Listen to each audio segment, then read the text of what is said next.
About 3 months ago, I started working on a video in the background while I was busy with other content. Not sure when I would push it to the forefront and actually get around to finishing it. Then, on the eve of yet another obnoxious Summer Games Fest stream, this happened.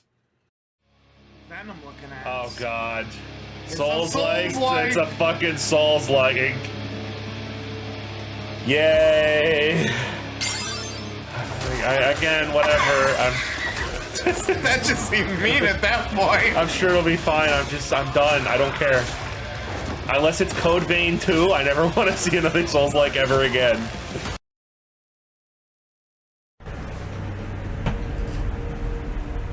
Oh, Bandai. Wait, what is this? Wait, what is this?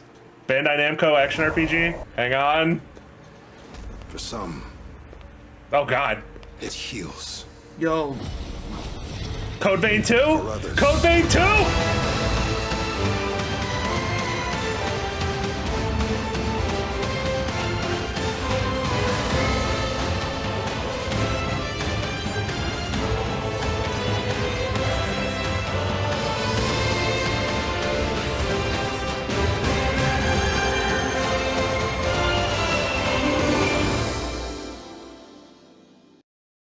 Okay, I swear to you, I don't want this to come off as starting this video bitter, but I do have to get in front of something before we begin. Talking about this game is gonna be kinda difficult. Not because of the subject itself, but because it's a Souls-like, and a pretty early one at that in the grand scheme of things. This was a few years before every single hack and slash saw Elden Ring's Game of the Year nomination and started drooling all over the entire fucking industry. Code Vein has quite an anti-fan base who view it as watered-down anime garbage. Any praise thrown this game's way will inevitably be countered with Weeb game, Dark Souls better, edgelord trash. You know the kind of stuff. Now, I don't want this to be a negative, spiteful video, so allow me to make this very clear, and I promise this will be the last thing I say on the topic. I enjoy Code Vein more than any other Souls-like. I have no intention of trying to argue it is the objective best Souls-like. It is a fun game and I really like it. It's just that simple. Dark Souls is about game knowledge, memorization through trial and error, and execution. While, as I'll show you, Code Vein is more about build experimentation, big dumb special attacks, and cooperating with your party. Despite sharing a genre, they are very different, and we can all still be buddies in the kinda slow trial and error action RPG in a dying world published by Bandai Namco Club. So let's get going. Think back. Search your memory for an image of yourself. Man, if you had a DeviantArt account in 2010, you're gonna love Code Vein's character creator. The options are insane and over the top in the most wondrous way. Coats, belts, zippers, bandages, a very fun, edgy sort of vibe. You can make something more basic and normal, but even outside of the main outfits, there are tons of little extras and accessories, most of which can have their positions precisely adjusted and be stylized with dozens of colors and materials. You can also save and switch your character's look whenever you want by using the mirrored HQ. I've seen people say that Code Vein is an OC maker with a Souls-like attached to it, and I can see where they're coming from. For our purposes today, we'll be reaching into some stream lore and thrusting Spotlight Stealer Mei Z into the nightmare anime world we're about to be stuck in.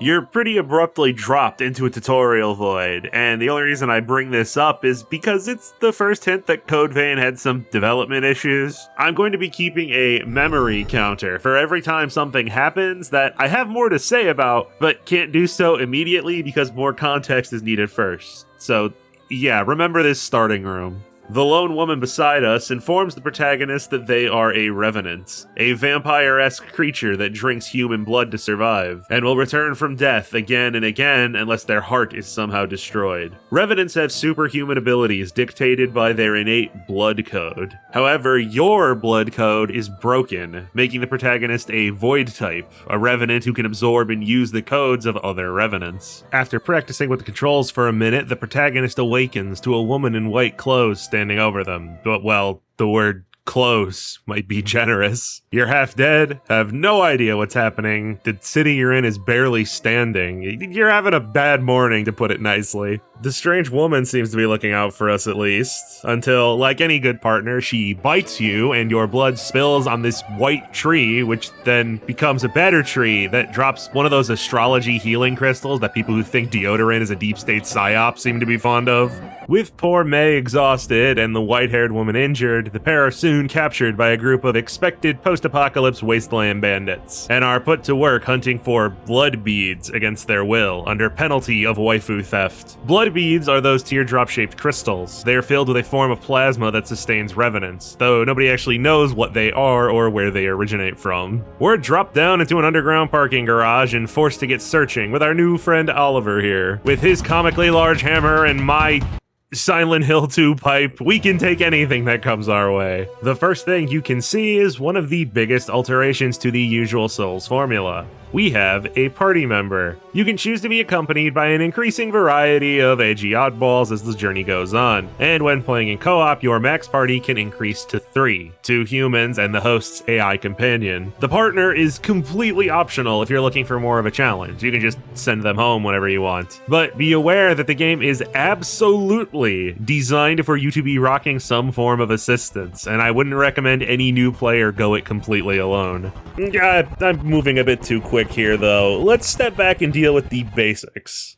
Code Vein is an action RPG that you'll understand quickly if you've played Bloodborne, Souls games, Lies of P, you know what I'm talking about. You have a light and heavy melee attack combo, a charge attack that varies based on the weapon, a dodge, a block, a counter parry, a blood-sucking attack based on the veil you're wearing, and a backstab that does the same. As expected, taking almost any action, including running, expends stamina to stop you from just mindlessly spamming attacks or dodges. The other system incentivizing careful play is the focus gauge. When you perform certain actions like dodging at the perfect time, your focus increases. When it fills and starts glowing, your character becomes harder to stagger and can perform a fancy launcher attack, as well as potentially activating a few different passives depending on your blood code. As a sort of kind of immortal ghoul, your primary healing item 99% of the time is activating your natural regenerative abilities. Though this is still limited, your body can only handle so much before disintegrating. You can raise both the effectiveness and number of times you can regen with rare items. Rather than having MP or mana, Revenants use Ichor to fuel their strength. The term Ichor comes from Greek mythology, said to be the blood of the gods. In Code Vein, Ichor is from the blood of beasts and Revenants, replenishing over time from attacking enemies. Your build and blood code determine your max default Ichor value, but the limit can be temporarily raised through any attacks that involve your blood veil, such as backstabbing. The limit is reset whenever you rest at a missile, which creates a neat little balance. You need to stop at missile to refuel your health regeneration, but if you stop, you might lose tons of Ichor you built up for buffs and skills. Not to mention that taking a tiny tree nap revives all of the lost you've already killed.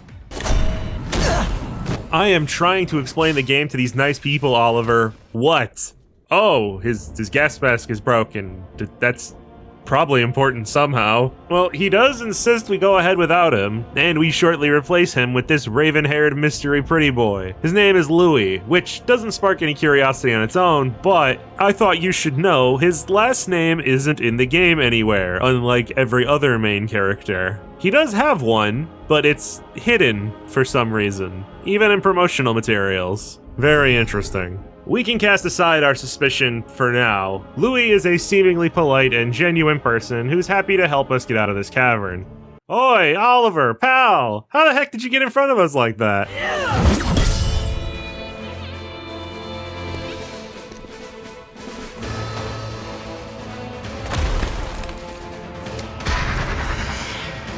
Once someone is lost, they can never come back. Cast aside your doubt. Whoa, that's why the mask is important. It prevents whatever that is from happening. Technically, Oliver is the first boss, but he's really just a big enemy to cap off the tutorial bit. No reason to go in depth here. At least he killed those bandits before we got here, so the white dress girl is alright. The gang notice a red gem on the street where Oliver faded away, with Louis explaining that it's a vestige, a solidified chunk of blood that holds a revenant's sense of self and memories as they slowly lose them over time. It whispers softly the doubts and regrets of the deceased, corrupting anyone who gets too close. Louis expressly tells us not to touch it, so, like... Let go! It'll swallow you up! It's all right. You can do it.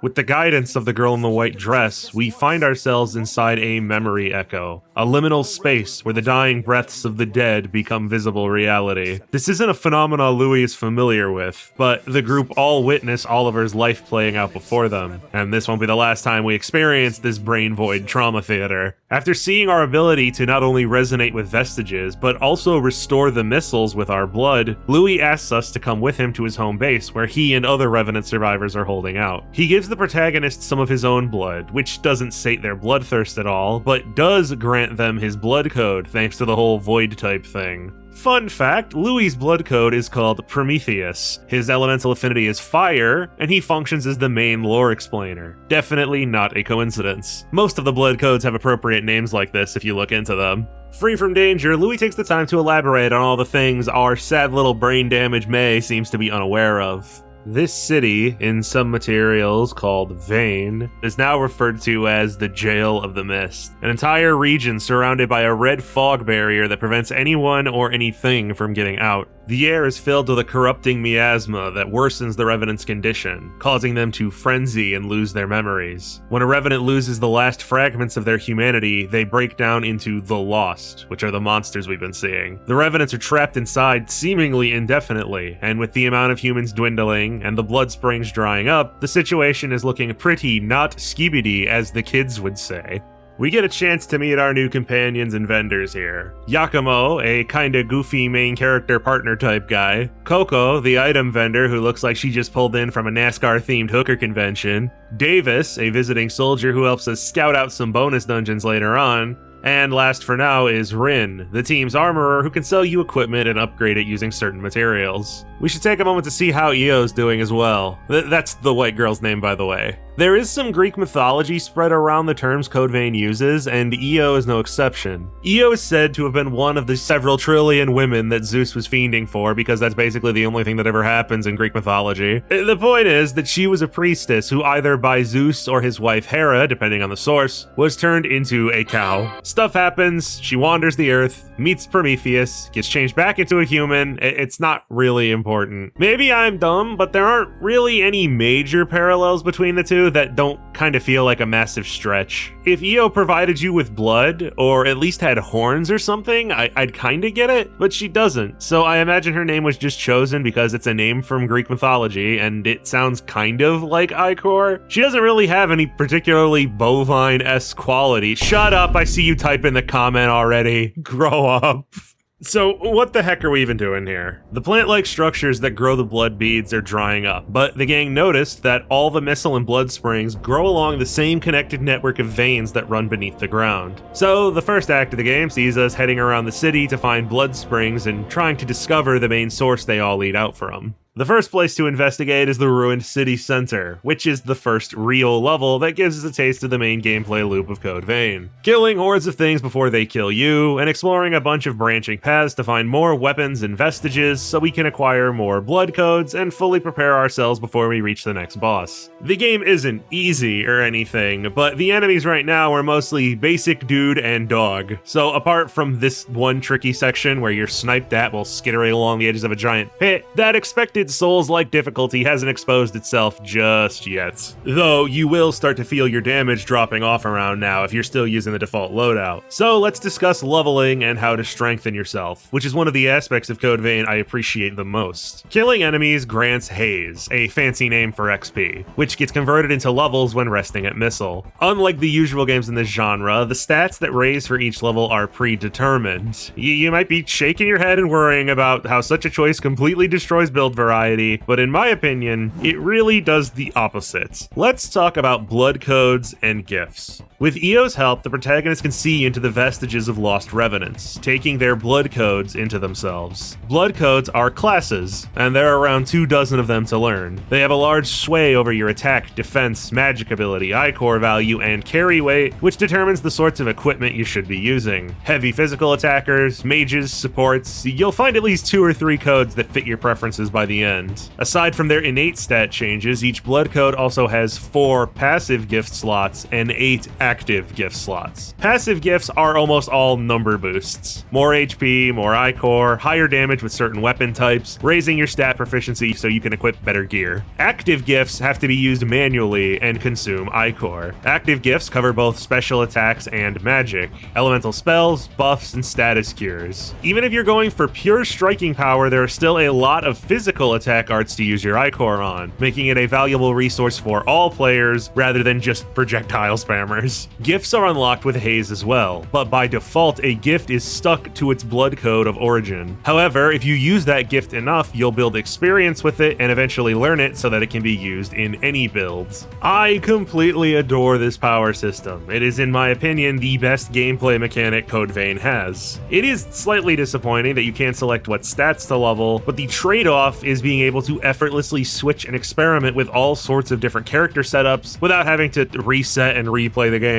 over and over. You can swap codes and equipment to meet a particular challenge, or just try out a sniper class because you're getting bored of your greatsword class. Maybe you have totally different builds based on whether you're playing alone or in co-op. Maybe you find a new weapon or learn a skill that you think looks cool but doesn't mesh well with your current blood code. So you can check your list for one that might work better, instead of some other games where you find the super ultra rad Hellstabber blade, but you didn't spec into intelligence properly for the past 20 hours. I understand that some people prefer the challenge of being locked into your earlier choices, but to me it always came off as one of those impossible to know trial and error knowledge checks that you have to have already played the game to be wary of, you know? There's nothing wrong with it if you enjoy it, but I'm not exactly fiending to make new characters over and over in a game that's 30 hours long just to try out most of the skills and weapons. That's just not the kind of thing that I find fun. Of course, that's not to say Code Vein's system doesn't have any limitations, even if they are much looser. There's an invisible sliding limiter system at play here that discourages you from grinding for level increases. The higher your level, the less gift XP you'll earn from kills, to the point where you functionally cannot level up gifts at all until you make more story progress, and eventually even that won't help you. So if you want to power level and just R1 your way through the game, ignoring the skills and blood codes entirely, I guess I can't stop you, but you'll be sacrificing a lot of what gives Code Vein its identity.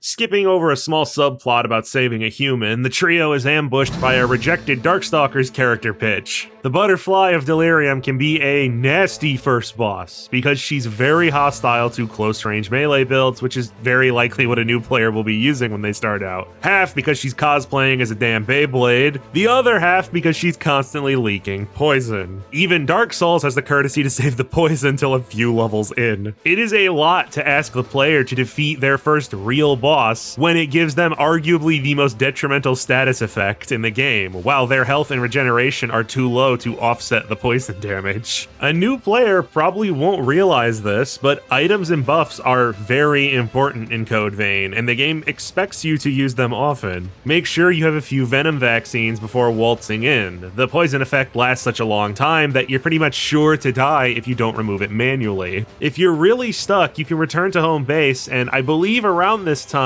Coco will be willing to offer up her blood code to you. She luckily knows a skill that raises venom resistance, and another that can cure it completely for you and your party, though I am not 100% positive if those skills are available at this point. Curtain pullback time, though it's obvious to anyone who's played Code Vein before, this footage is not from a new file. It's actually a third round New Game Plus cycle as I work my way towards the Platinum Trophy. I actually played the game 4 times for this video. So throughout, I'm going to be using underleveled equipment, gifts, and blood codes that don't work for my main build at all, for the sake of making a more cohesive and gradual narrative, rather than going all in from the start. This causes quite a problem against stronger enemies and bosses, as you can plainly see. So if you see my gear, stats, and abilities magically change all of a sudden, it's because I was getting no diffed and had to drop the illusion for a second, alright?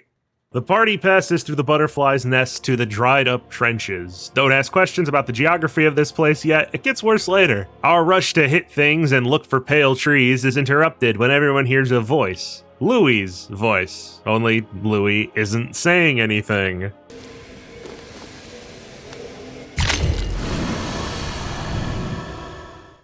Ah, welcome to the lore vestige, and also Louis's backstory. We see that years ago, a woman named Cruz was being kept at a medical facility of some kind. Louis and his sister Karen were clearly close to her, visiting her on a regular basis. The government was using Cruz as their test subject for Project Queen, an experiment to boost the power of the other revenants, attempting to create super soldiers who could stand up to the horrors that had descended upon the world. What are the horrors? Well, that's a big twist for later. Bruce, I can't. Louis. Stop me. Please. Please. Kill me. Eventually, Cruz lost herself to frenzy, killing Louis, his sister, and the rest of the facility staff in the process. We'll have to wait till later for some more lore. For now, the crew scales along the mountainside and takes out another giant Lost, who can rip the sword he is impaled on out of his chest and stab you with it. And despite that display, he's far more reasonable for an early game boss than the goddamn Moth Lady. May uses her blood to revitalize another spring so Louis can track the source, but then the gang stumbles into... fuck, it's something.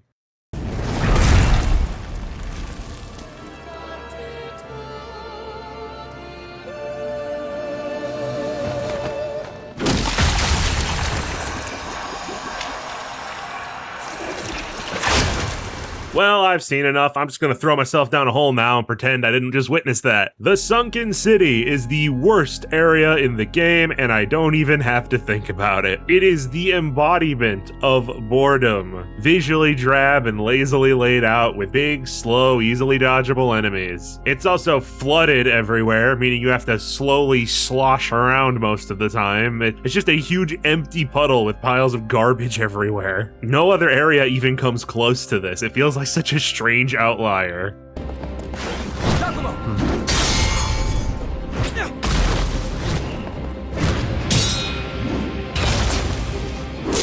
Oh, it's Box Art Lady. Bayonet Nah here is Mia, a fellow revenant from a once wealthy family trying to care for her little brother Nicola, attacking the party to steal their blood beads for him. We're upstanding, ladies and gents, so we give Nicola some blood without bloodshed. But it doesn't seem to be helping, and Nicola is still on the verge of frenzy. Mia stubbornly refuses the gang's help and carries her brother off to find more beads. We follow them through the second half of this damn dungeon because, again, we're upstanding, ladies and gentlemen. Vampires here, and hey, it's the titty stabber. Oh, fuck.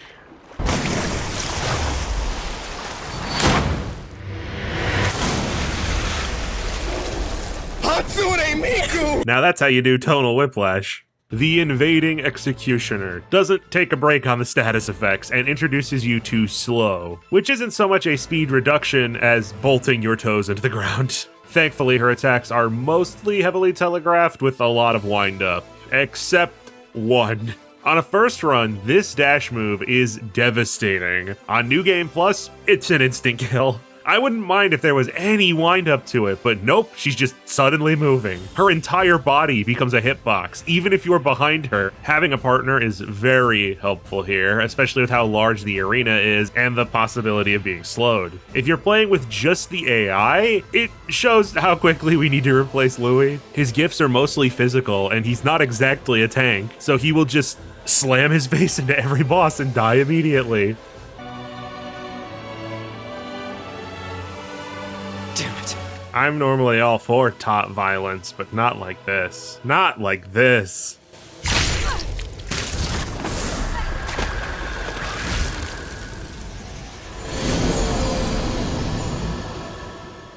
The scarred hunter and Nicola seem downright chummy in this memory. Whatever it is the pair are about to do, the man tells Nicola he's going to be trapped forever. Before we can try to process what the hell any of that even meant, the loss of her brother almost immediately starts driving Mia insane. So we bring her back to HQ with us where she can recover. When she wakes up, she tells the crew that she had a vision of Nicola on a snow-covered mountain, which, doesn't seem like anything that would exist anywhere near coastal New York, or wherever we're meant to be. For the time, we should go back to investigating the springs. Mia knows about a secret mechanism hidden in a goddess statue in the city that'll open up a path further inside. Since all the blood springs so far seem to lead back to the ruins, there must be an area we haven't found yet. As the group prepare to head back out, we get a bit of character building time with everyone. Louis is in higher spirits now that there's actually some kind of plan and people to help him. Yakumo sets up his missing comrades so they can gut punch us with that later when it inevitably comes up again. And Io, I don't know if I was clear with this earlier, but Io, she's not all there. She's like barely functioning and constantly looks like a deer in headlights at this point. It's like part of her is missing, like she's not a complete person. Though she is aware enough to start noticing that. Recently, I've been puzzled. If it is possible, I want to stay with you, just like the others. I think a lot about how I would like to come with you and help to make a difference. But it cannot be.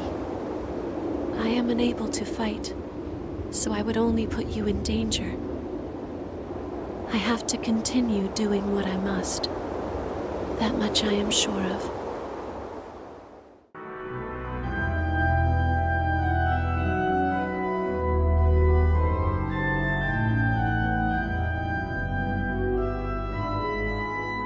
So then, if we're gonna be looking for a mountain soon, we should at least look like we're trying not to die of frostbite.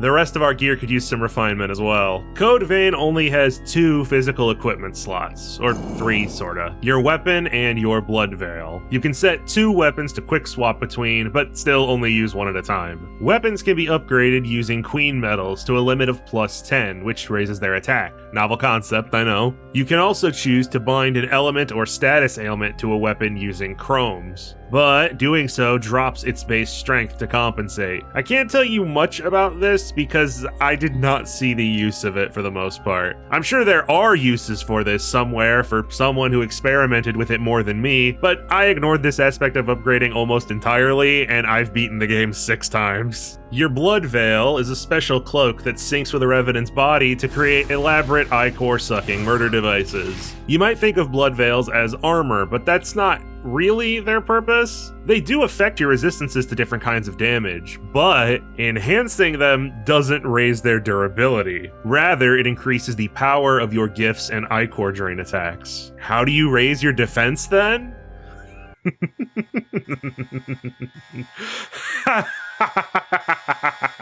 Might also be a good time to chat with Davis and plunder the depths for some haze and materials. You would have surely picked up at least 1 or 2 maps by now, which you need to unlock any of the dozen or so available floors. Each level of the depths is divided into 3 or 4 paths filled with enemies that ends in a mini-boss. Each branch has a key piece stashed somewhere, and you need to return all of the pieces back to the main room so you can defeat the primary threat, which is usually a stronger version of a previous boss. Depths are good for haze, as I said, but also for Awake, an experimental substance that lets you learn a gift instantly without having to grind proficiency. Excellent for if you want a skill from Blood Code that totally conflicts with your playstyle, but later gifts require enormous copious amounts of the rarest strains of Awake, which are limited in number, so it's not something you should abuse all the time.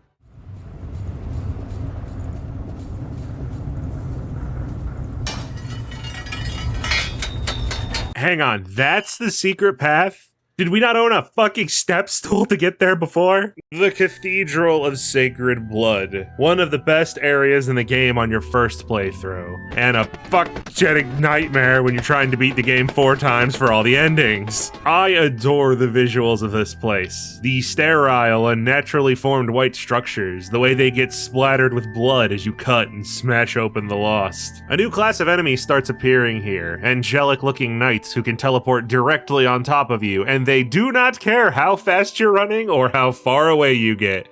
They will find you. They aren't hard on their own, but the fact that you're forced to stop and fight them, even if you're trying to save health and Ichor, and that they usually attack with other enemies at the same time, can make them irritations when you just want to rush past an area. Again, cool the first time, gets less cool on subsequent times. There are a half dozen floors crissing and crossing over each other, making it so chaotic that having a filled out map doesn't really do anything to help navigation. This thing's worthless. When you're here the first time, this is great, for sure. It's fun to find new paths and weapons and items, but it's very annoying when you're just trying to hurry on New Game Plus. None of the items will do you any good anymore, so all of the dead ends and alternate roads that lead to cool supplies on your first run are now only a reminder that your sense of direction is shit and you're lost again. Suddenly, as you traverse a section of the church that looks just like everywhere else, you end up locked in a small platform with the Argent something, I don't remember. Editing John, show them what the boss is called. To my memory, it's the only boss you can backstab and launch. He's just a big enemy, kinda like Oliver. He's plopped down with 0 build-up in the middle of a level. I don't have any problem with him.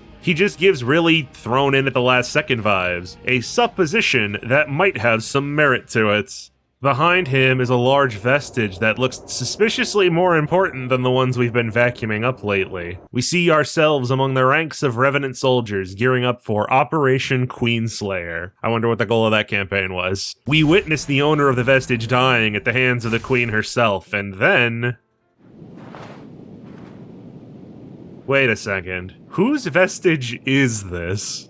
Lady from Devil May Cry walks up and asks, "Tap dancing, Christ! Forget the vampire army. We should be trying to figure out who the hell sneaked silicone into the water supply around here." This whole section really looks like it should be the opening. Wake up confused, she hands you a clipboard to fill out your information. Slow pan up to your character's face. Why isn't this the start of the game? Finally awake, are you? New kid. You're partnered up with me.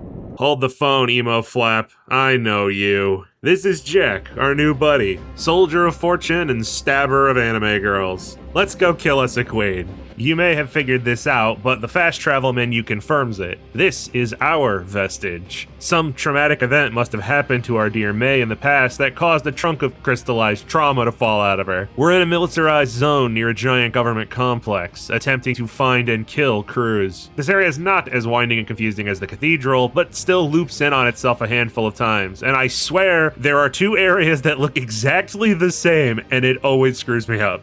The Queen's Knight is a fair and simple boss fight. No overwhelming combos or damage, readable attacks. Even his design is uncomplicated, just a knight with a sword. Interesting. Defeating her knight causes Cruz herself to come investigate. The protagonist is disarmed in the battle, cornered, and their mask is shattered, leaving them with nothing but their blood veil to protect themselves.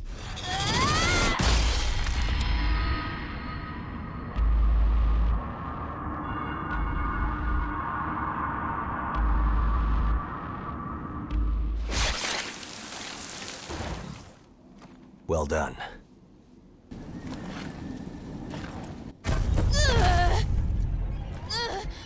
Your resolve was truly admirable. Sleep well, friend.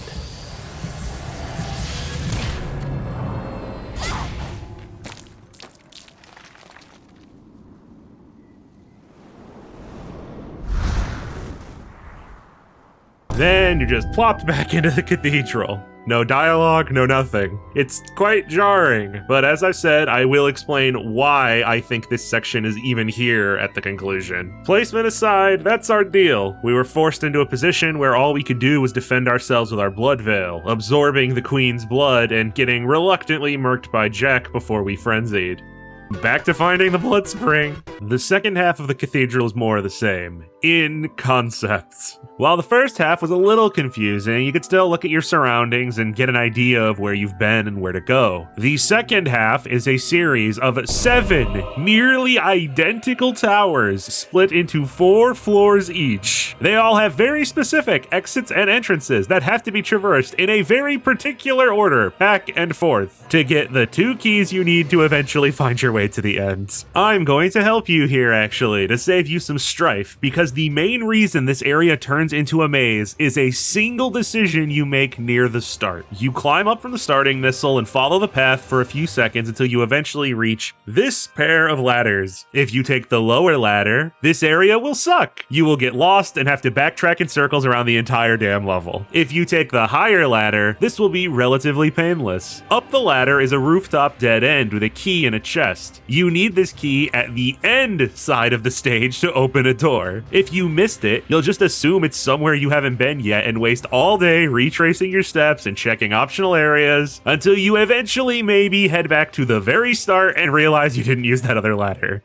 When the party reaches the main hall, they meet Lita, a woman who looks exactly like Io, holding a vestige fragment that appears to have been spring-locked.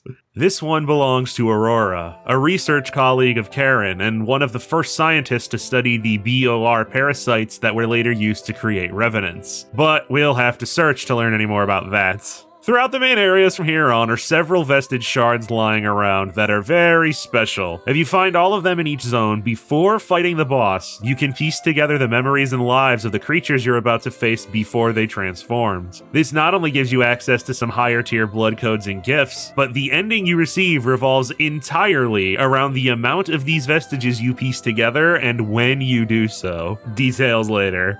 This containment cell houses the successor of the Holy shit, what is that? This is the first boss that's genuinely some sort of strange monster instead of a monster girl or a big guy. Though its looks aren't the only way it catches you off guard. The successor of the rib cage is a magic-based opponent, using spells of all elements that fill the entire room. Near every boss in Code Vein has 2 phases, which usually kicks in around the half HP mark, where they'll become briefly invulnerable and switch over into a more powerful state. But Wolf Lady doesn't seem to have that mechanic.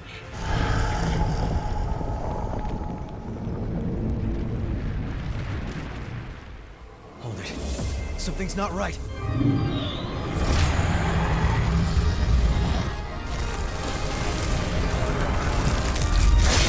Well, she's back, and her spells are not screwing around now. While hiding behind the pillars to wait for an opening is the safest place, there really isn't anywhere you could be where at least one of the gifts won't be capable of hitting you. It seems dumb, but your best bet is to try and rush her before the arena is totally spammed with elemental attacks, or she gets the chance to put her barrier up. There's no downtime. The more you wait, the more she's going to hit you.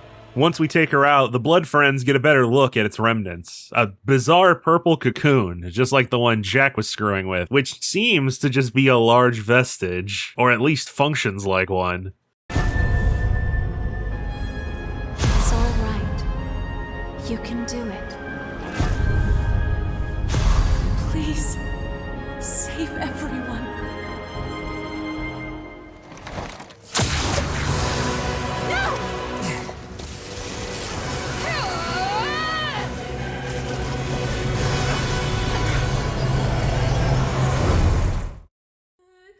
No matter what methods the survivors attempted, the Queen's body couldn't be destroyed completely. The plan was made to split her into parts, Dracula style, and have each segment given to compatible hosts, called successors, who would become living prisons to keep the Queen from regenerating. Of course, if this was a good plan, we wouldn't be here right now. Eventually, the successors lose their minds from the pain and become senseless monsters, just like Aurora. However, our protagonist has the Queen's blood code, allowing them to absorb the other severed parts into to themselves should they need to. If you reassembled their vestige, repairing their hearts and memories, the successors can be saved from death, for the time at least, restoring their sense of self back to normal so they can be interacted with like a regular person while they continue to watch over their fragment of the queen. If you were too lazy to actually check the whole area or didn't assemble the vestige before defeating them, the successor will pass on, leaving their body part with you and activating more of the queen's blood code, strengthening her hold on the protagonist. No matter which you choose, Aurora will unlock the winged doors around the cathedral, allowing us to reach what we came here for, the source of the blood beads.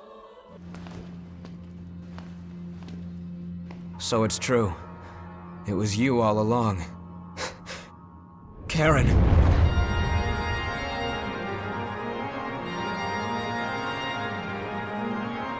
What in the world is all this? It never ended. The Queen was still alive, and we were kept alive all this time because of the blood that flowed from this place. My sister became a successor. She sacrificed herself to stop the Queen, and her tears are what kept us alive. Contrary to what we would have hoped, Karen did not go to see the manager. She has in fact become the manager. Louis is devastated to learn that his sister has become the successor of the heart. There isn't anything we can do for her now, but before the group has time to process this and decide their next course of action,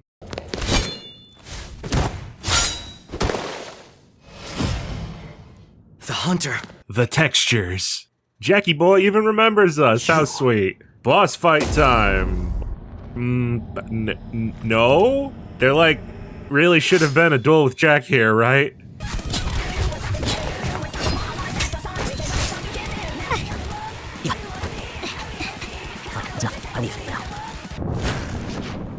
When we leave the cathedral, we can tell Io about everything she missed. Most importantly, that other woman who shared her appearance. Io says she heard about her from Louis, and that she apparently vanished after Aurora was dealt with. He brought her Lita's vestige, feeling Io might want to see it. That woman! Is she the hunter? What is she doing here? We witness how Lita chose to uphold her supposed purpose by slaying anyone who got too close to her successor. Even when Aurora ordered her to stop, she remained insistent that this was the only way to carry out her duty properly. Over time, Aurora loses herself to frenzy from the relic inside her, apologizing in her last moments of sanity for leaving her attendant alone. Lita, despite devoting herself to her mission, felt no happiness or fulfillment when her task was completed, only confusion and pain that her successor lost themselves regardless, until eventually, with her usefulness at an end, she turned to ash and faded away. Yes, she fulfilled her duty, and yet it seems so empty somehow. Her life was consumed entirely by her mission. Lita. All this time I've been blindly following my duty, but is what I'm doing really the right thing? What is my true purpose in life? To find that reason and grant herself more agency in her own life, Io has to accompany the party on their future missions. This adds Io to the party list, but there are some oddities about her inclusion. Once again, I'm sorry, but this is another thing I'll have to dive into closer to the end of the video. Around the cathedral are a few more of those winged doors, which can be opened now to reach other regions. Wouldn't you know, the first place we stumble across is a snowy mountain. Louis had his fun, it's Mia's turn to get traumatized. This stage itself is good, like it looks pretty, the layout is varied and interesting enough. But this place introduces the worst lost type in the game. There are these huge frost giants who, from the get-go, are already kind of cheap. They have high strength, long sweeping combos that cover a wide field and have delayed timing, a rolling attack that comes out pretty quick, covers a wide area and does a shitload of damage. Oh, and did I mention that all of its attacks shoot giant icicles out of the ground that hit you even if you're dodging? And the bad part is what happens if you don't kill them right away. They'll form this ice armor over themselves, and it makes their attack go up even more while your damage gets cut by a good 80%. You're meant to use fire damage to eventually melt the armor, but that still takes a few attacks to take effect regardless of what you try, and if you're unlucky, he'll just immediately put it back on. If they just keep rolling and keep putting up armor, it makes them a real nuisance to cleanly take out, as a solo player especially. There is a floor of the depths where you fight 2 of these guys, and it is one of the hardest extra bosses in the game. Tot, get him!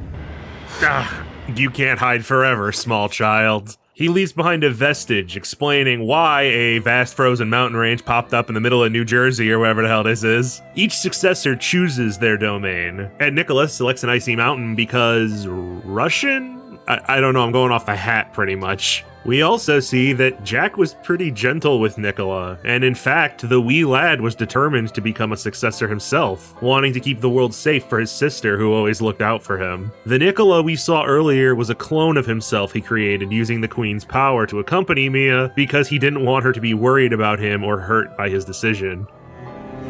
Here it is. This place is your battlefield, successor. Okay then, off to fight.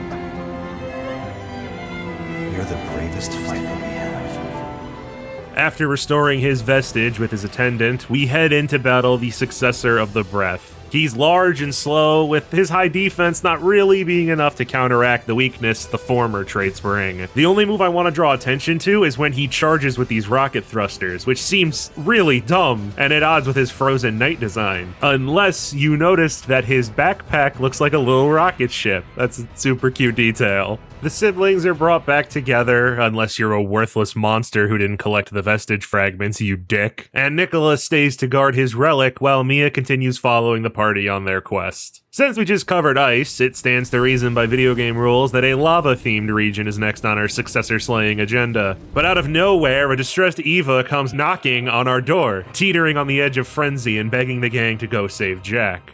I mean, why wouldn't we? After all, the last time we spoke with him, great guy, excited to help. Eva elaborates on what we already kind of picked up from Nicola's memories. Jack isn't going around killing people for the fun of it. He's looking for hosts to safeguard the Queen's body parts so she can't reconstruct herself. What we saw before was him killing the vessels that had already frenzied beyond saving. Eva is the successor of the Throat, and as such can calm frenzied relics somewhat with her voice, making her a fitting temporary host for the Queen's parts until they find proper successors. The couple are being hunted by Juzo Mito, a screwed-up scientist who uses soldiers for his revenant evolution experiments, and he really wants to stop them from helping the successors. When we do find Jack, he tells us that Mito was a successor, but somehow escaped his confinement, a feat that should not be possible, but hold that thought, we'll bring that up in just a second. Now that the group realizes Jack has the same goal as them, they help him press forward and investigate, coming up against a gilded knight while looking for a key to the exit door. And he really does just show up like that. I know we need a boss for each area, but who the heck is this, and why did they drop a vestige?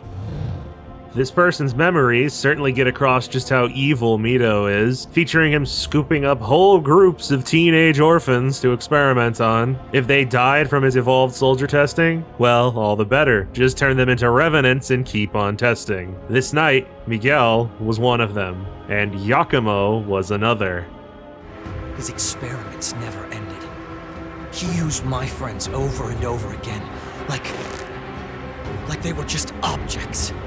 Now let's complete this Hailfire Peaks combo. But first, it's time to take off May's coat so she doesn't pass out from heat stroke. Thankfully, this can be done without harming your stats, with a toggle in the options menu that alters the visibility of the blood veil. So don't worry about wearing any of the giant bulky ones if you're concerned about your sick design getting ruined. Fire resistance will be very important here. Duh, you can see that. But even more so than other domains, because merely stepping on these exposed scorching regions burns away at your health. Not enough to make gameplay obnoxious, a la FromSoft swamps, but enough that you notice it and have to take it into account. The City of Falling Flame is where Emily Sue, the successor of the Claw, is being held. Through her vestiges, we learn that she was adopted from the same orphanage as Miguel and Yakumo, and that the three were incredibly close, especially her and Yakumo, because every goofy sidekick character needs to be traumatized by something. When Yakumo and Miguel were set to be discarded due to outliving their usefulness to Mito, Emily offered herself as a research vessel to spare the other members of her squad.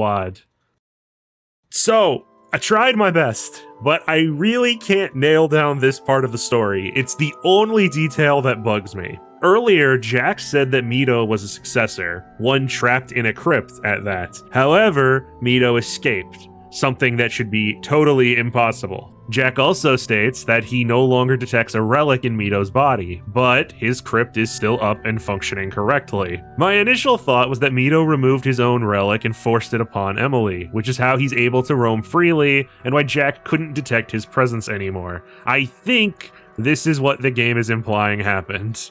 But that doesn't seem like it can be the case, because Jack acts like Mito only escaped recently. Yakumo's been with Louis' group for a while and hasn't seen Emily for a long time. Emily was also trapped for a long enough time to eventually frenzy. Did Jack and Eva just not check on Mito, the most evil and dangerous successor, for months, if not years? So Mito's been roaming around for a not insignificant amount of time and nobody ever noticed that he got replaced? It's not a plot hole, but it does make Jack look like he's really, really bad at his job. Did I miss something? Am I just thinking too hard about this? Oh well. No matter the reason, Emily is left in torment, forced to live her life as a thick BDSM cat girl. Bamco! Look, I do like this game a lot. And I like women. A lot.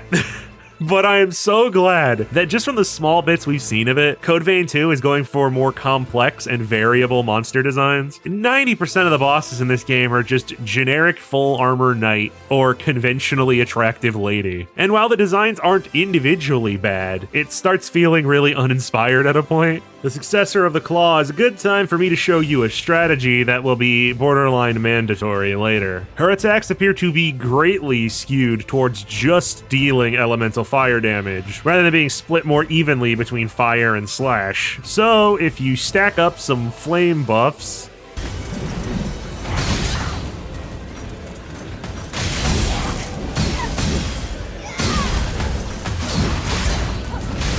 Emily and Yakumo get their adorable little moment together. If you saved her, you heartless prick, which is cut short by Mito arriving to gloat.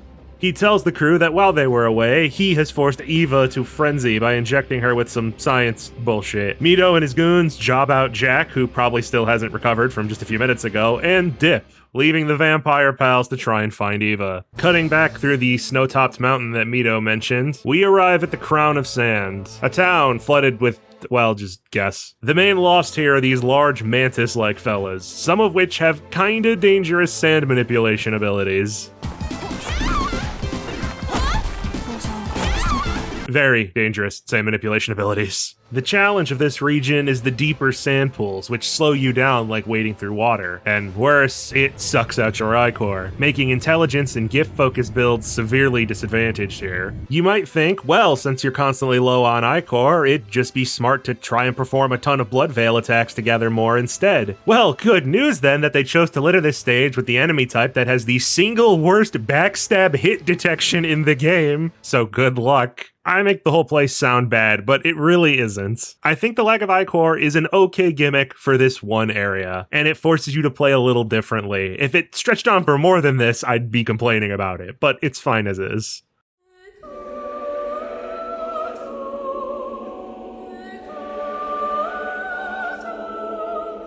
The run-up to Eva's crypt is one of the most beautiful sights in the game. I just can't get enough of the strong sunset lighting this game uses sometimes. I love this. You don't have to fight anymore. Don't worry. It's all gonna be okay. I'll take on the relics now.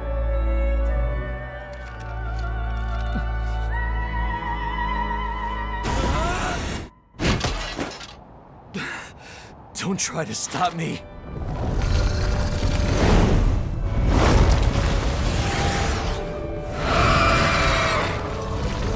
I fucking hate this. Seriously, it's an amazing view, but the return trip from the nearest missile to here is over a minute every time you die, and you will be doing some dying. The successor of the throat hits harder than she has any right to. Many of her attacks are not in any way limited by range, and it does not help that most of the attack windups can look very similar when you're closed in on her. You'll also still be hurting for Ichor here, as she inflicts the Blood Leak status on you. Played solo, on New Game Plus especially, this is one of the toughest bosses, just down to how a single AoE attack that takes up most of the arena might barely hit you and will kill you instantly unless your build has high HP and defense. I struggled with this one a lot back on my first playthrough until I found that the best way to beat her is to just lay into her and get lucky enough to break her poise before she hits you with one of her super powerful attacks. Basically, just try to stun lock her. Eva's memories show us that Jack saved her from life as another human slave to some group of awful revenants. She became the successor of the Queen's throat because it's mentioned multiple times that her own throat was destroyed as a human prisoner, and she could no longer speak for some time. Which, even considering everything else that's happened to all the other characters, is just really fucked up. I know I'm kind of skipping through these successor restoration cutscenes and a lot of their vestiges, and it's not because I don't like these little side stories, but it's because I do have to make concessions and cut content somewhere in the video, and most of the parts would just be me going, "It's too cute! It's disgusting!" It seems Eva was saved quickly enough before her complete transformation that her body remains intact if you restore her memories, returning from her frenzied form and unlocking her as the final party member.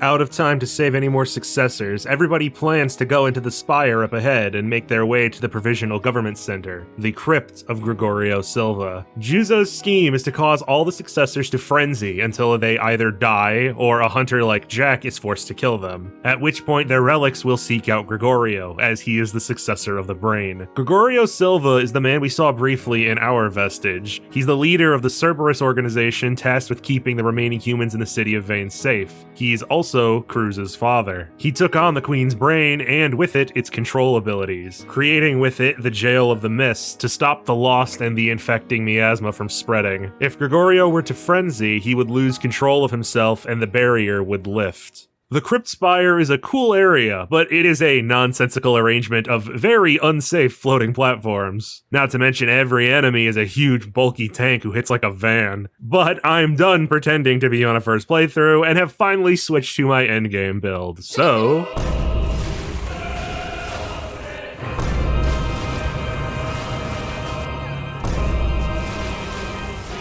As you can see, it's focused around magic, with a fast one-handed sword to help build up more energy, until I eventually grabbed one of the DLC weapons, a Frost Greatsword with high Ichor drain. I guess I'll mention the DLC very quickly right here. It's pretty universally agreed that it's rather underwhelming. It's not bad in any way, it's just 3 more depths levels, each one has a unique boss, which are actually all...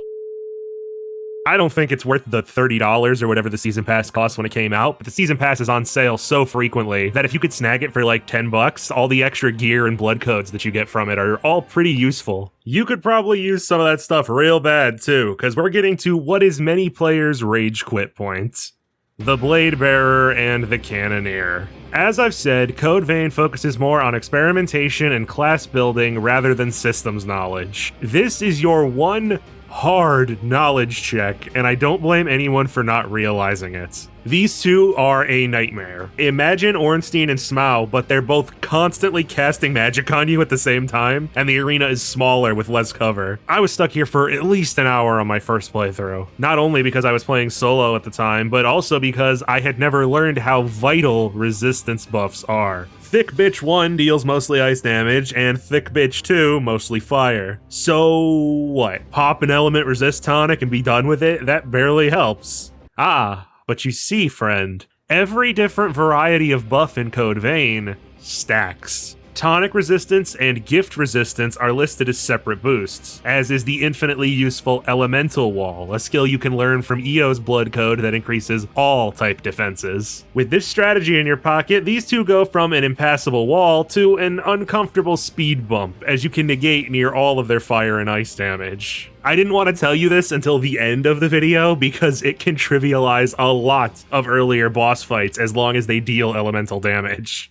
With those two gone, there's no more bullshit to stall for him. Mito is forced to fight us himself. But he wouldn't be a good antagonist if he didn't tell us what the hell he's been doing this whole time. While the Jail of the Mist does keep the Revenants inside the city, it also keeps something else out. I've been keeping this from you this whole time. Code Vein is not a completely original IP. Code Vein is, truthfully, a spin-off of a different Bandai Namco series.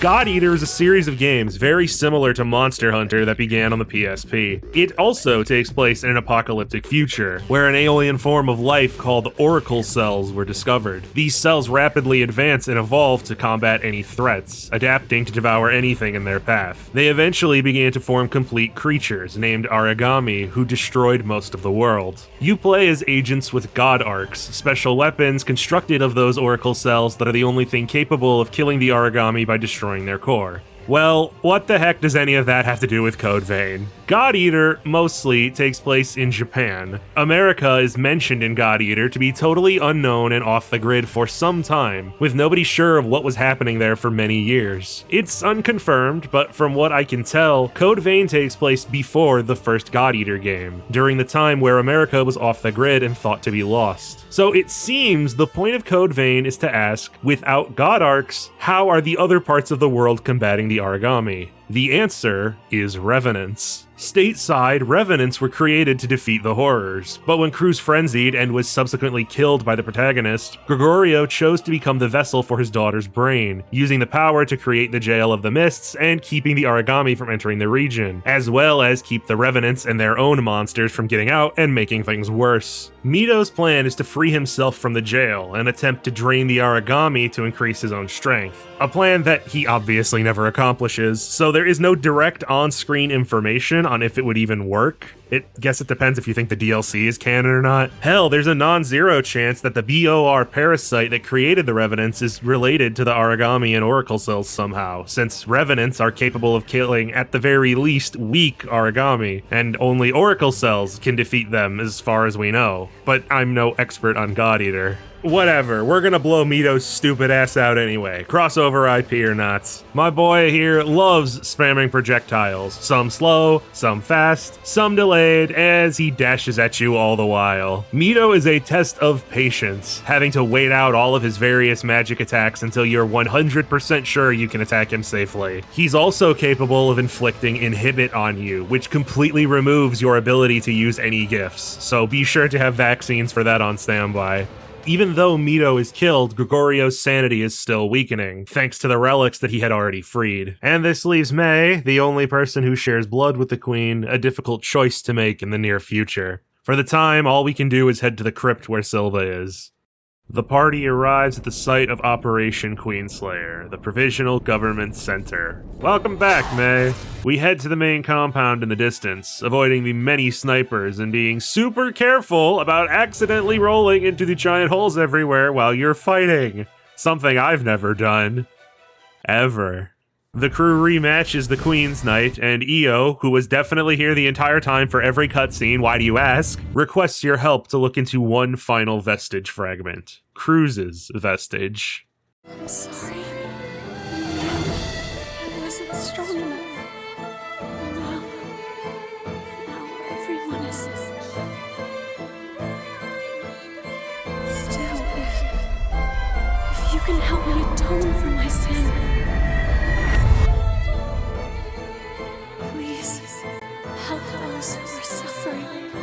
After learning this, and all the other vestiges that she's seen, Io doesn't just want to fulfill her purpose, but to truly give meaning to the sad lives her and her sisters were forced to live, to make a choice for herself for her own reasons. The attendants were born from Cruz's desire to ease the suffering of the successors, but Io isn't interested in perpetuating this cycle that breaks down and kills more innocent people. Even if it goes against her entire purpose for existing, she's determined to end it. The government center crypt is a huge, twisting ruin, seemingly made as a test by the designers to see how many top-tier mooks they could possibly cram into these narrow halls. As the only domain we've been to so far that actually looks like a real tomb, I think this makes for a fitting final challenge. But since we are technically grave robbing now, don't forget the obligatory, obnoxious death traps that you'll constantly forget to watch for, because they're placed just infrequently enough that as soon as you stop looking for them, they start showing up again. As the team cuts through, they find more attendants. Bodyguards whose bodies to guard are long since gone, so they wait here, without care or agency, merely standing by and waiting as Gregorio absorbs the other queen fragments they were meant to protect and becomes lost. One of them will attempt to stop you, but it's barely even worth calling a fight. It's kind of upsetting, really. We descend the long elevator down to Silva's resting place. Io will either give a final affirmation of her goal. Through our journeys, I have experienced the memories of so many different people. I have witnessed the passion with which they lived their lives. And what I've found for every single one of those people is that they fought as hard as they could to survive. They pushed themselves for the sake of others to keep living. Or just kind of say, wow, this sucks if you're playing one of the worst endings. And we finally make our way to the heart of the operation. Because vein, blood. The video's been going on for over an hour. What do you fucking want?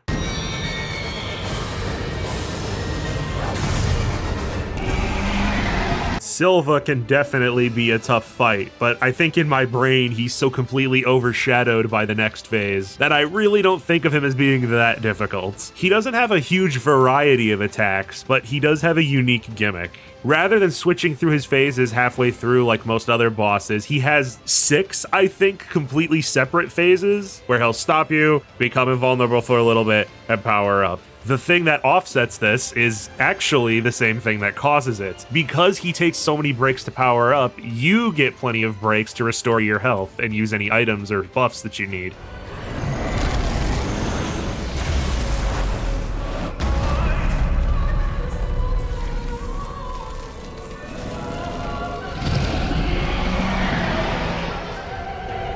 No, I refuse to let the world end here. I swear, I will stop this!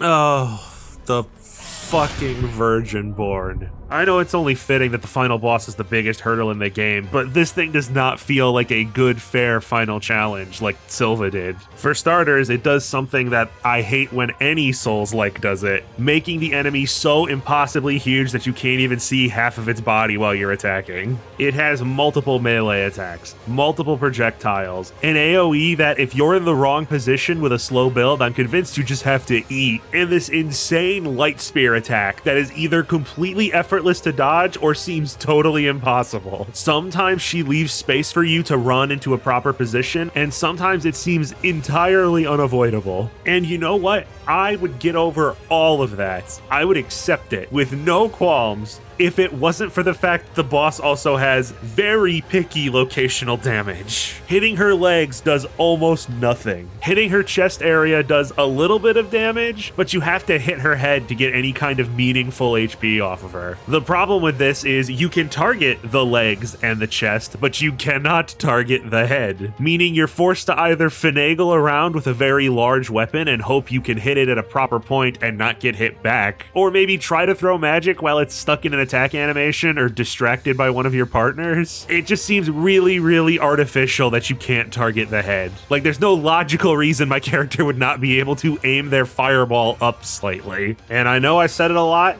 but I will say it one last time. This boss exemplifies how overtuned the New Game Plus damage changes are. You know what? We're at the end. It's time to talk about this properly.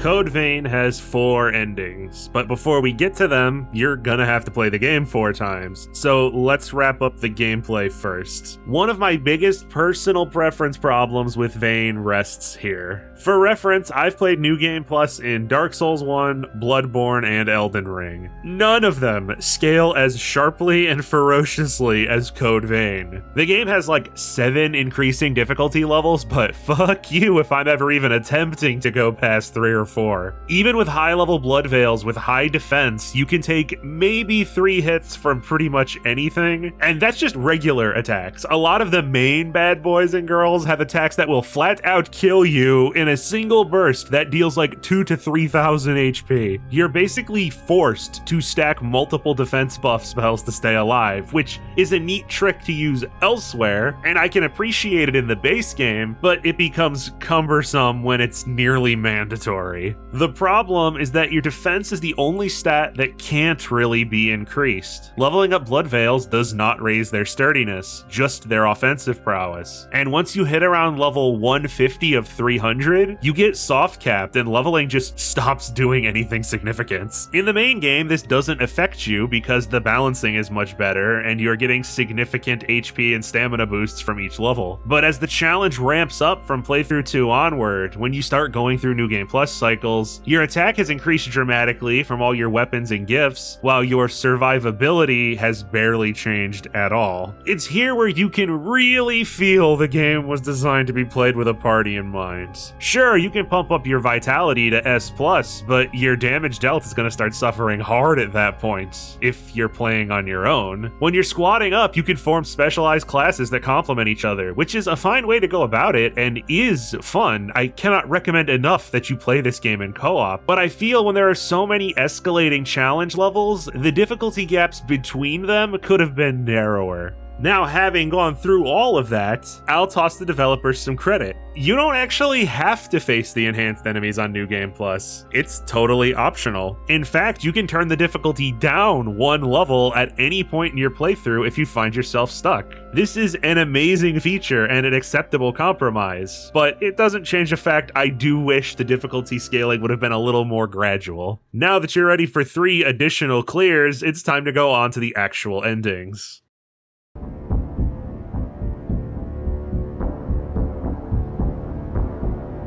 Code Vein is one of those titles where you gotta be trying to get the worst ending. If you somehow didn't save a single successor from death, the protagonist will be totally possessed by the relics. To stop you from turning into a monster like the Queen, Louis will take it upon himself to pierce your heart and kill you permanently. He then takes on the mantle that Gregorio once held, eternally trapped and keeping the jail of the Mist sealed, while your friends become the replacement successors and EO fades away. There's not much to say here. No character arcs get paid off, the entire journey was a waste of time. This is a novelty bad ending, which I think is totally fine when it's so very clear how and why you got this ending. This isn't Silent Hill 1, where a huge chunk of people in the 90s got the bad ending on their first playthrough because the side quest for the good ending was completely out of your way and the internet wasn't prevalent back then.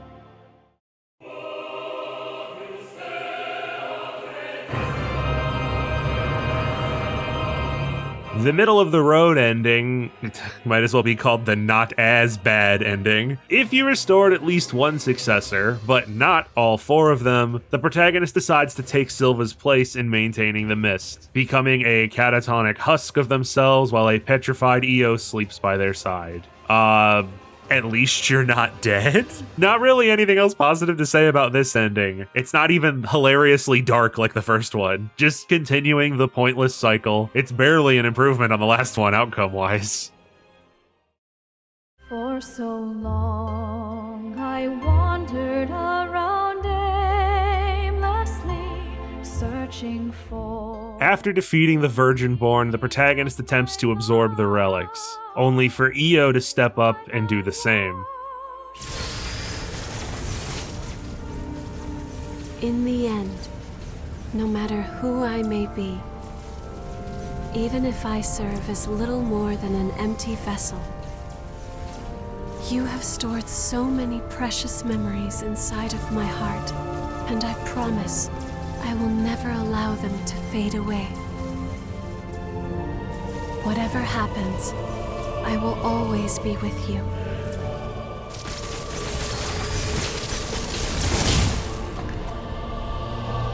Io merges with all of the Queen's body fragments and power to create the Weeping Tree, a perfect, undying source of blood beads that spreads all throughout the city, while also keeping the mist wall up to protect those inside. She leaves you with an amber blood bead, containing her memory and the ability to control the power of the relics somewhat. Years pass, the successors are all back to normal, and thanks to Io, the city is slowly becoming less of a hellhole. Everyone has access to blood beads, and Gregorio has returned to his normal self, leading Cerberus and protecting the people who remain. As for Louis and the others, they have intercepted countless cries for help from the outside world, where people are still dealing with the horrors. With Jack and the others staying behind to keep things safe here, we head out of the mist to see what good the Revenants can do for what remains of humanity. To build a new world together, standing by through whatever's coming. Heal all your wounds and restore it all to how it should be. Though the price that I pay may be high, I was made so I could protect you with my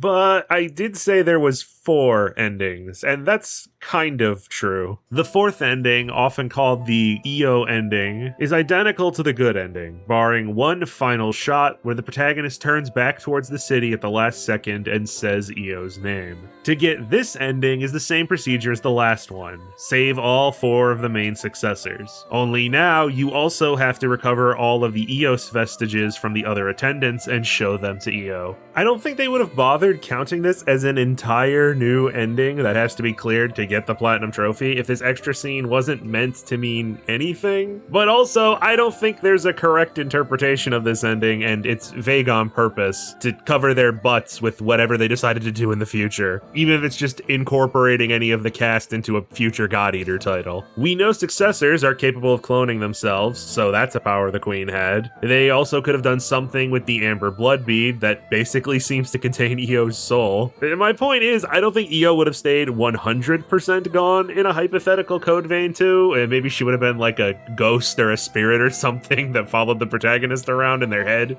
I don't know. The thing is that now, Code Vein 2 isn't hypothetical. It exists. It's releasing next year. I'm really excited, but it was confirmed in an interview that Code Vein 2 takes place in a separate universe from the first game. I'm bummed about that, of course, but I understand why it was done. Code Vein existing in the God Eater universe really screws over what the writers can do when they're stuck in a pre-established world with absurd power scaling. I don't think they'll throw the Code Vein cast away. Like I said a second ago, I think it's very likely they show up or are at least referenced in some way in a new God Eater game at some point, even as just bonus party members or something. But until something like that happens, there's not much more point in speculating on the endings now.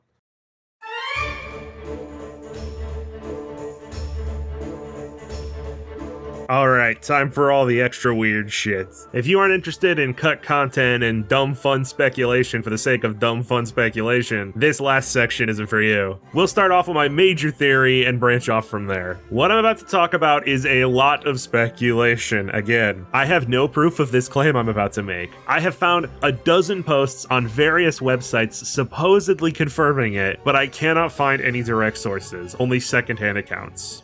Io was not supposed to be a party member in Code Vein. At least, not initially. That makes sense on the surface. She's this title's equivalent to the Firekeeper or the Doll. She's a soft-spoken, mysterious woman who helps you level up at your save point and has a part in some of the endings. Code Vein was also delayed for about a year from its first release date, and a lot of things look like they were shuffled around in that time. For example, the game starts so abruptly because it seems that the flashback level that was placed a decent way into the game was originally the intro. The cutscene that accompanied this alternate opening section is even floating around online, which explains the level's awkward placement in the final release. The player has to see that scene before we encounter the first relic in Jack. So in the cathedral is literally the last place they could have possibly moved it to. Unfortunately, I don't even have a guess as to why it was moved. Speaking of Jackie Boy, I find it very strange that we never fight him at any point in the game, despite his large part in the story. Now, there's no proof that a fight with him was cut, but I thought it was an auto mission regardless, and it might tie into some other removed content that we know was in the game. There are tons of potential boss drop weapons and gifts that go unused, alongside traps and grenades of various elements, despite snares and bombs not being an item type at all in the final game. Also, a dominoes was removed from the game as well, which is the funniest piece of cut content to ever exist. This is real, I swear to God. The immortal blood-drinking vampires were going to be chowing down on a sausage and pepperoni pan. All right, it's here. Been looking forward to this. Especially that crust. Fluffy, chewy, perfect. The biggest change we can say for certain happened occurred around this delay time frame as well. A PvP invasion mechanic was gutted entirely. The game is full of gifts and items to induce status effects like Ichor Drain, Stunning, and Slowing, which are borderline worthless against a lot of the enemies and bosses. They're clearly meant for fighting other players. If I was really stretching, the PvP removal might have something to do with why there's no fight against Jack, as it would likely have been a glorified PvP match considering he's a party member. I'm just sort of rambling about random stuff by now, but the idea I'm trying to get across is that some pretty major stuff got changed around in that extra year of work. This idea of late switch-ups in the final game makes sense to me in relation to Io, most notably the fact that she is never, ever present in cutscenes outside of the base. Louis, Giacomo, and Mia are always with you. Even Jack and Eva, once they show up, you find a party member, they are in every scene from that point on. But never Io. You're telling me Giacomo needed to be in every scene, but not the character that the game won't stop insisting is your closest companion? She's just added to the party about halfway through the game, and while it's implied she's accompanying you alongside the others, you never see her until she magically appears from nowhere in the good ending after the final boss. One of the weirdest things that made this stick out to me is there's one cutscene that plants the seeds for Io eventually joining you. It happens after recruiting Mia. We get 2 lengthy cutscenes with tons of animation and facial expressions, and then awkwardly, there's a separate scene with just the protagonist and Io where she mentions wanting to help fight. The two stand perfectly stationary with their backs turned to the camera the entire time in one static shot where you never see their faces. It reminds me so much of when you see a clearly 80-yard line in a movie. After this cutscene, nobody but the protagonist ever interacts with Io ever again. There is one other scene near the end of the game that has this exact same kind of thing happen, despite seeming like a pretty vital moment. The point where Io states her resolve to stop the cycle of successors in attendance. And it is devoid of any movement or facial animation. And it too only features Io and none of the other party members. It's strange how Io's arc feels like such a big part of the story, but it happens completely separated from the rest of the game, and that's just very odd to me. It always happens in these little confined segments with just Io and the protagonist. I'm probably totally wrong and just losing my mind, but I'm in too deep now.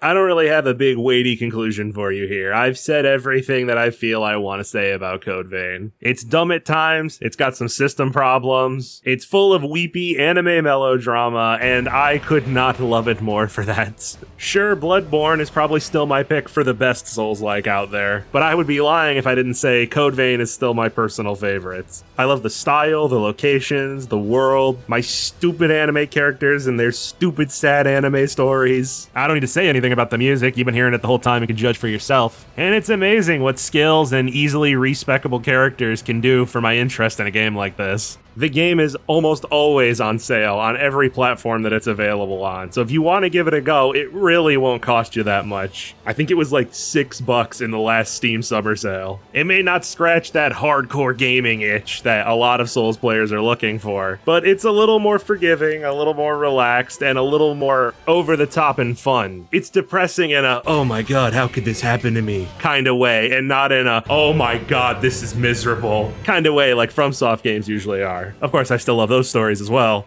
Either call me an idiot, or go try the game for yourself. But remember, as I said, this game is so much better with a co-op partner. So it might be in your best interest to look for some adequate co-op partners. Like a fellow warrior of the night, or a super fighting robot, or just a sad guy with a gun. It's the apocalypse, dude, you can't be picky. Figgies from the people behind First 4 Figures. Figgies are small magnetic figures designed with custom pixel arts. Each one is paired with a metal backing card that displays a fitting background for each character's universe, with a matching set pattern on the back for those of you who like your collectibles a little more organized. They fit snug in their little stands, or you could stick them to just about any surface with the included 3M magnet strip, or just stick them to any surface anyway. Maybe you need to see Proto Man when you get milk in the morning. I don't know you. Maybe it gets you through the day. There's already a ton of figgies from a ton of properties available, with more releasing every week. You can even check the websites for spooky silhouettes of upcoming characters. I mean, come on, look at some of these. Sexy Grunty, that's just a top tier pick right there. Each figgy has a set chance of including one of 3 special chase cards, with their own unique bronze, silver, or gold design. If I've piqued your interest and you want to also help support the channel, you can use my code KNIJOHN for a 5% discount on any order over $50. Thanks again to Figgies for sponsoring the channel, and thank you all for sticking with me through this hour-and-a-half long video. I hope you all have a wonderful day. Bye-bye, guys.